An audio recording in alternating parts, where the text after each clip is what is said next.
Melissa, I need you to start training Kylie. She'll be taking over your role in the next few months. I stared at Gerald Price and the young woman beside him, my pulse pounding.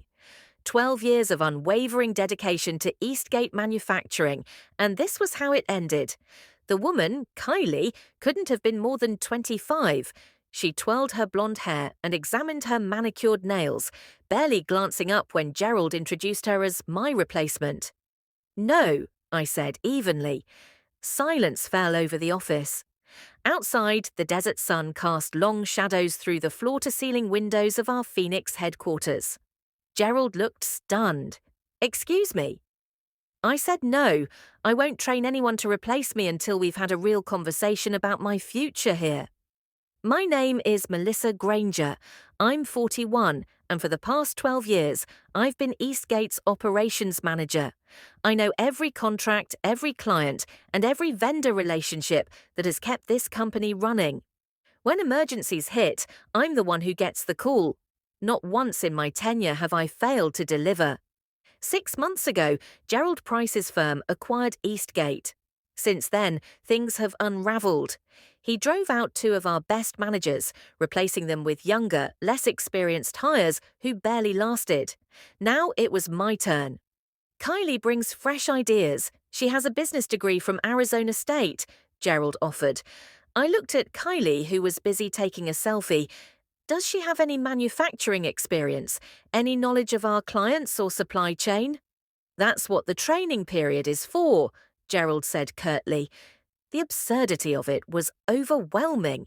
He expected me to hand over a dozen years of institutional knowledge to someone who couldn't even be bothered to stay off her phone.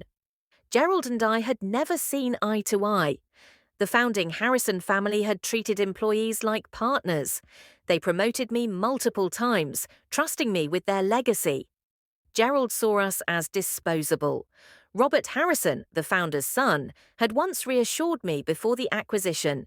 Melissa, you're irreplaceable. He was wrong.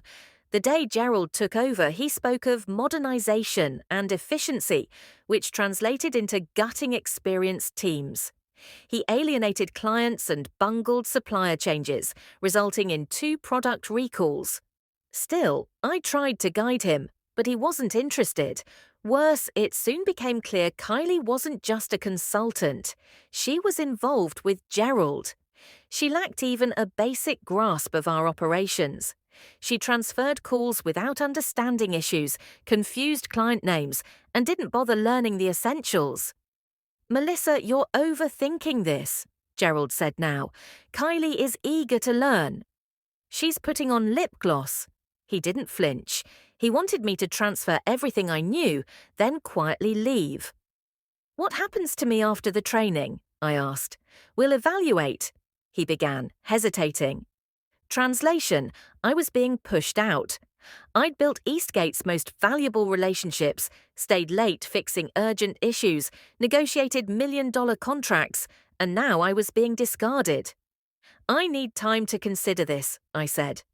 This isn't a request, Gerald snapped. Kylie starts shadowing you tomorrow. That made it clear. I stood, calm and composed. Then my answer is still no, I won't train Kylie. 2 hours later, I sat in HR. Gloria Henderson, visibly uncomfortable, slid the papers across the table. Melissa, this wasn't my choice. Your reviews are stellar. You're irreplaceable. There was no severance, just a termination letter wrapped in corporate jargon. Effective immediately? I asked. Gloria nodded. I packed my desk under the watchful eye of James from security, taking my photos, awards, and thank you notes. Quietly, I also copied key operational files, contacts, vendor info, client preferences. All the institutional knowledge Gerald believed he could replicate overnight. Kylie sat in a nearby conference room, scrolling Instagram. She would fail, that much was certain. James, watching me, murmured, "This is a mistake." As I walked out, my phone buzzed. It was David Chen, a former colleague now at Silverstone Industries. "Heard about Gerald. Coffee tomorrow?" The next morning, David and I met. He offered me the role of Director of Operations, a 30% salary increase, bonuses, and support I'd never had at Eastgate. Silverstone was expanding, and they wanted someone with my experience to lead the charge. More importantly, Morrison Industrial, Eastgate's biggest client, was shopping for new partners.